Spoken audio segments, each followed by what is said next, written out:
তারপর আমরা রিসোর্ট থেকে ব্যাগপত্র নিয়ে সিএনজি করে বেরিয়ে পড়ি লাউসারার উদ্দেশ্যে। লাউসারা জাতীয় উদ্যানটি ছিল আমাদের রিসোর্টের ঠিক কাছেই, বেশি দূরে না। রিসোর্ট থেকে এমনিতে যেতে 200 টাকার মতো ভাড়া লাগে।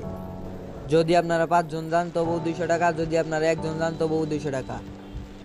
শ্রীমঙ্গল এবং সিলেট এই জায়গাগুলোতে সিঙ্গেল সিএনজি পাওয়া খুবই টাফ, এখানে আপনাদের রিজার্ভ করে নিয়ে যেতে হয়।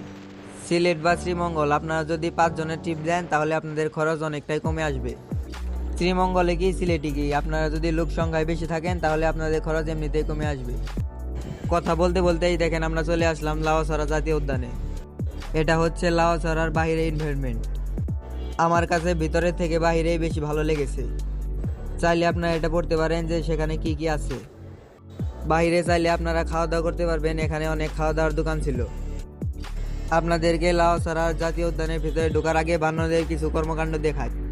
বানরগুলো অবিকল মানুষের মতো হাঁটাচলা করতে পারে, মানুষের মতো খাওয়া দাওয়া করতে পারে, শুধু মানুষের মতো কথা বলতে পারে না, ওদের ভাষা শুধু ওরাই বুঝে।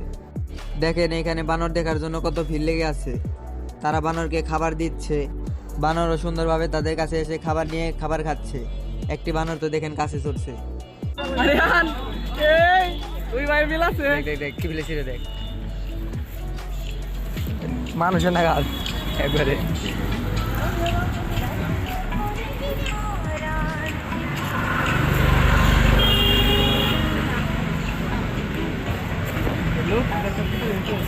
দেখলেন তো একদম মানুষের মতো করে খায়, প্যাকেটও ছিল এবং ছোলাও ফেলে দিল, ঠিক আমরা যেমন ভাবে খাই।